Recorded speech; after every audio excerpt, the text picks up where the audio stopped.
प्रधानमंत्री नरेंद्र मोदी ने कहा कि भारत अमेरिका में हत्या की साजिश के कथित संबंधों पर प्रदान किए गए किसी भी सबूत पर निश्चित रूप से गौर किया जाएगा। नवंबर में अमेरिका ने एक भारतीय व्यक्ति पर न्यूयॉर्क में एक सिख अलगाववादी नेता की हत्या की साजिश रचने का आरोप लगाया। श्री मोदी ने फाइनेंशियल टाइम्स से कहा कि आरोपों से भारत और अमेरिका के बीच संबंधों पर कोई असर नहीं पड़ेगा। ये पहली बार है जब उन्होंने इस मुद्दे पर सार्वजनिक रूप से बात की है। हत्या के प्रयास का लक्ष्य गुरपतवंत सिंह पन्नून एक अमेरिकन कैनेडियन नागरिक है जो खालिस्तान आंदोलन का एक मुखर समर्थक है जो एक अलग सिख राज्य की वकालत करते हैं। ये आरोप कनाडा के प्रधानमंत्री जस्टिन ट्रूडो द्वारा भारत पर हरदीप सिंह निज्जर नामक एक अन्य सिख अलगाववादी नेता की हत्या से जुड़े होने का आरोप लगाने के लगभग 2 महीने बाद आए। निज्जर की 18 जून को कनाडा में एक सिख मंदिर के बाहर गोली मारकर हत्या कर दी गई थी। ममता बनर्जी ने बुधवार को कहा कि उन्होंने नरेंद्र मोदी के साथ अपनी बैठक में बंगाल के रुके हुए केंद्रीय बकाया को शीघ्र और समयबद्ध तरीके से जारी करने की मांग की थी और प्रधानमंत्री ने इस पर काम करने के लिए केंद्र और राज्य सरकार के अधिकारियों की एक संयुक्त बैठक बुलाने का प्रस्ताव रखा था। पश्चिम बंगाल की मुख्यमंत्री, जिन्होंने सुबह 11 बजे प्रधानमंत्री से मिलने के लिए 9 सांसदों के प्रतिनिधिमंडल का नेतृत्व किया, उन्होंने 25 मिनट की बैठक के दौरान एक ज्ञापन सौंपा जो इस मामले पर उनकी चौथी बैठक थी। विजय चौक पर पत्रकारों से संक्षिप्त बातचीत में ममता बनर्जी ने कहा, प्रधानमंत्री ने आज कहा कि उनके और मेरे अधिकारियों के बीच एक संयुक्त बैठक होगी। ममता बनर्जी के अनुसार रुका हुआ केंद्रीय बकाया 1.16 लाख करोड़ रुपए है, जिसमें से लगभग 16,000 करोड़ रुपए सबसे बड़ी प्राथमिकता है, जिसे अकेले मनरेगा, PMAY और PMGSY के तहत रोका गया है। गृह मंत्री अमित शाह ने बुधवार को कांग्रेस पर कटाक्ष करते हुए कहा कि एक इटालियन माइंडसेट लोग ये नहीं समझ पाएंगे कि आपराधिक कानूनों से संबंधित 3 विधेयक किस आधार पर संसद में पेश किए गए हैं। मौजूदा भारतीय दंड संहिता IPC, दंड प्रक्रिया संहिता CRPC और साक्ष्य अधिनियम को बदलने वाले 3 विधेयकों पर लोकसभा में बहस का जवाब देते हुए शाह ने कहा कि प्रस्तावित कानून संविधान की भावना को दर्शाता है, लेकिन जो कानून संविधान की भावना को प्रतिबंधित करते हैं। कांग्रेस पर स्पष्ट कटाक्ष करते हुए उन्होंने कहा, एक इटालियन माइंडसेट इसे कभी नहीं समझेगी। सत्तारूढ़ भारतीय जनता पार्टी के वरिष्ठ नेता ने जोर देकर कहा कि तीनों विधेयक न्याय, पारदर्शिता और निष्पक्षता पर आधारित है। शाह ने ये भी कहा कि लोग समझते हैं कि विपक्ष किस पर विश्वास करते हैं और इसलिए वो दूसरी तरफ बैठे हैं। इतना ही नहीं, वो बाहर है। उन्होंने सदन की कार्यवाही में बाधा डालने के लिए 97 विपक्षी सांसदों के निलंबन का जिक्र करते हुए कहा। केंद्रीय मंत्री गिरिराज सिंह ने बुधवार को कांग्रेस सांसद राहुल गांधी के इस दावे पर उन पर कटाक्ष किया कि मीडिया का पूरा ध्यान उपराष्ट्रपति जगदीप धनखड़ की मिमिक्री घटना दिखाने पर है। उन्होंने कहा कि कांग्रेस सांसद सदी के सबसे बड़े गैर गंभीर नेता है क्योंकि उन्हें नहीं पता कि वो क्या कहते हैं। केंद्रीय मंत्री ने आगे राहुल गांधी पर कटाक्ष करते हुए कहा कि लोगों ने 2019 के लोकसभा चुनावों और 3 राज्यों के हालिया विधानसभा चुनावों में उनके द्वारा उठाए गए मुद्दों को खारिज कर दिया जो वो पेश करना चाहते थे। 3 राज्यों में हार के बाद उन्होंने हदें पार कर दी है और अब संसद में अपने व्यवहार के बाद वो कह रहे हैं कि उनके साथ दुर्व्यवहार किया जा रहा है। उन्होंने ये भी सुझाव दिया कि राहुल गांधी को तृणमूल कांग्रेस सांसद कल्याण बनर्जी को राज्यसभा सभापति की नकल करने से हतोत्साहित करना चाहिए था। तृणमूल कांग्रेस के एक सांसद द्वारा कथित तौर पर राज्यसभा के सभापति जगदीप धनखड़ के तौर तरीकों की नकल करने पर एक बड़े विवाद के बीच भाजपा की महिला सांसद राज्यसभा के सभापति के कार्यालय के प्रति दिखाए गए कथित अपमान के खिलाफ बुधवार दोपहर को संसद परिसर में गांधी प्रतिमा के पास विरोध प्रदर्शन करने के लिए तैयार है। मंगलवार को निलंबित TMC सांसद कल्याण बनर्जी की धनखड़ की नकल करने वाली वीडियो क्लिप सोशल मीडिया पर वायरल होने के बाद विवाद खड़ा हो गया है। कांग्रेस नेता राहुल गांधी को अपने मोबाइल फोन पर बनर्जी की नकल रिकॉर्ड करते हुए देखा गया क्योंकि TMC सांसद ने सदन की मॉक बैठक आयोजित की थी। घटना पर प्रतिक्रिया देते हुए धनखड़ ने कहा कि ये शर्मनाक और अस्वीकार्य है। बुधवार को चौथी बार सदन की बैठक शुरू होने पर राज्यसभा के सभापति ने ये बात कही कि मुझे इसकी परवाह नहीं है कि आप जगदीप धनखड़ का कितना अपमान करते हैं, लेकिन मैं भारत के उपराष्ट्रपति का, किसान समुदाय का, अपने समुदाय का अपमान बर्दाश्त नहीं कर सकता। मोदी सरकार पर अपना हमला तेज करते हुए INDIA ब्लॉक ने बुधवार को चल रहे शीतकालीन सत्र के दौरान अभूतपूर्व रूप से 143 सांसदों के निलंबन और गृह मंत्री अमित शाह के इनकार के विरोध में शुक्रवार को राष्ट्रीय राजधानी में विपक्षी सांसदों द्वारा धरना देने की घोषणा की है। यह निर्णय यहां कांग्रेस अध्यक्ष और राज्यसभा में विपक्ष के नेता मल्लिकार्जुन खड़गे की अध्यक्षता में INDIA ब्लॉक के फ्लोर नेताओं की बैठक में लिया गया।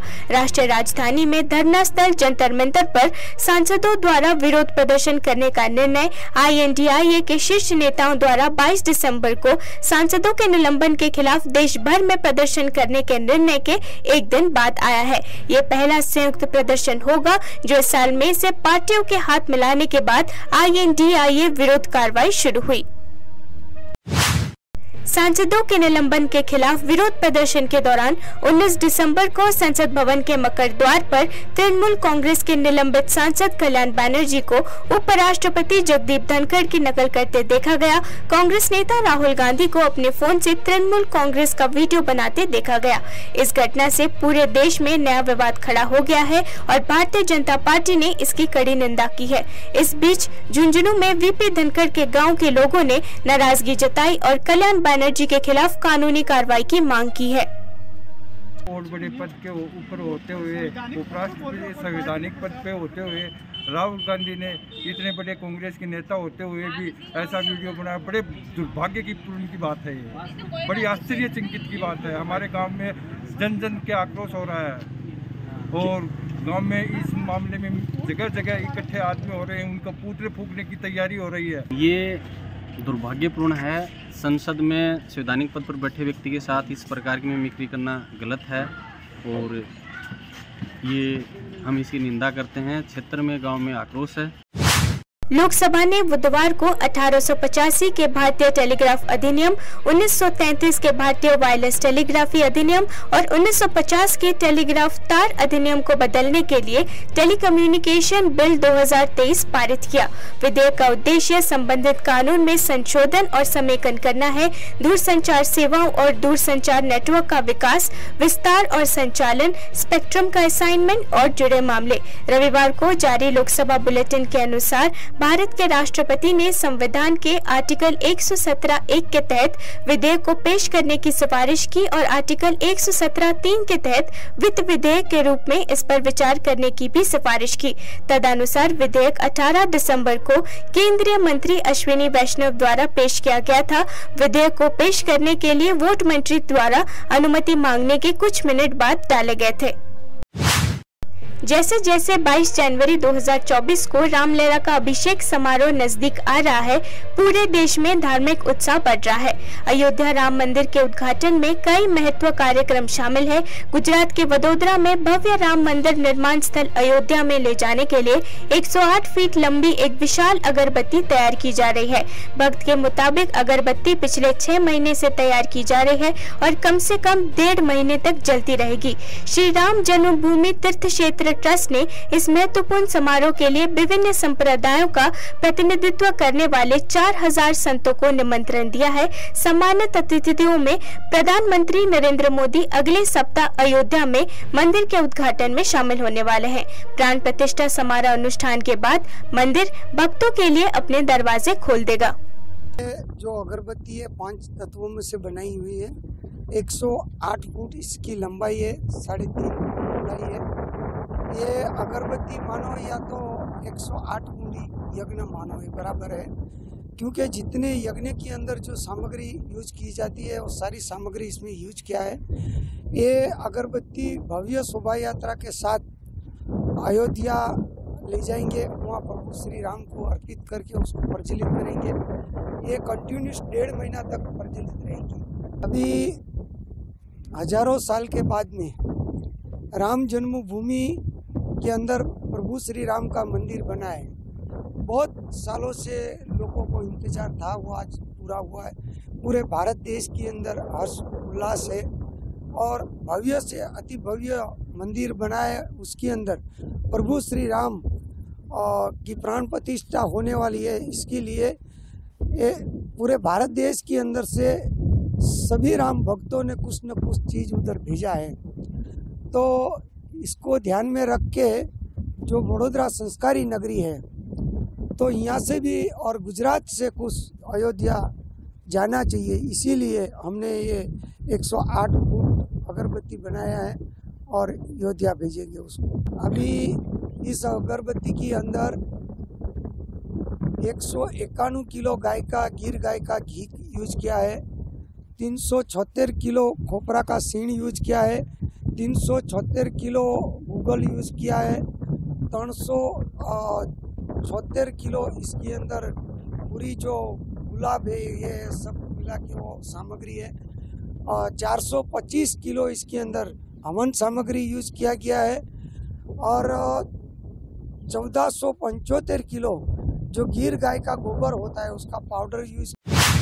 प्रधानमंत्री मोदी की स्टार्टअप इंडिया पहल से प्रेरित होकर युवा वाइब्रेंट गुजरात समिट से पहले तैयार हैं। शानदार स्टार्टअप विचारों वाले युवा दिमागों को 10 जनवरी 2024 से शुरू होने वाले शिखर सम्मेलन में अपना प्रस्ताव पेश करना है। युवाओं की अधिक से अधिक भागीदारी को प्रोत्साहित करने के लिए राज्य सरकार ने स्टार्टअप और नव निर्मित उत्पादों पर पेटेंट पंजीकरण के लिए धन प्रदान किया है।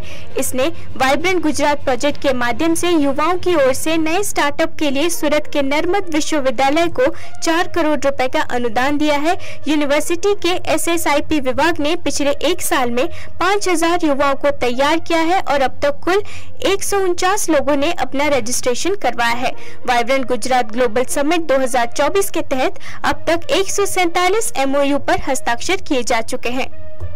हमने SSIP 2.0 के द्वारा टिक टैक टो गेम का पेटेंट करवाया है। हमने जो स्टार्टअप करवाने के लिए ये प्रोटोटाइप रेडी करवाया था, तो उसके लिए उसको पेटेंट करवाना था, इसलिए गवर्नमेंट ने वो पेटेंट फीस रिलीज की है। हम प्री वाइब्रेंट गुजरात में गए थे एंड वहाँ पे हमने ये हमारा प्रोटोटाइप एग्जिबिट किया एंड वहाँ पे बहुत सारे और जो एंटरप्रेन्योर्स थे, बिजनेसमैन थे, वो लोग आए, उन्होंने हमारा प्रोडक्ट देखा, उन्होंने अपने इनपुट्स दिए how we can grow it more और क्या हम ऐसे बिजनेस वर्ल्ड में इसको कैसे ला सकते हैं, कैसे नहीं, उसमें सारे इनपुट्स एंड इंटरेस्ट उन्होंने दिखाए। अभी हमने लूडो के लिए SSIP में पेटेंट के लिए रजिस्टर करवाया हुआ है। गुजरात सरकार ने हमें कुछ पैसे दिए हैं जो हमारा बिजनेस आगे बढ़ाने में हमें हेल्प करेंगे और अभी हम प्री वाइब्रेंट में जाके आए हैं प्रोग्राम में, तो उसकी वजह से वहाँ पे हम गए हैं, तो हमें वहाँ पे सारे कॉन्टेक्ट्स मिले हैं जो हमारा बिजनेस ग्रो करने में हमें हेल्प कर रहे हैं। हमारे कॉलेज यूनिवर्सिटी की तरफ से हमारे जो प्रोडक्ट है उसको रिप्रेजेंट करेंगे और उधर से हमें सारे कॉन्टेक्ट्स मिलेंगे, तो उससे हम हमारा बिजनेस ग्रो करने में हमें काफी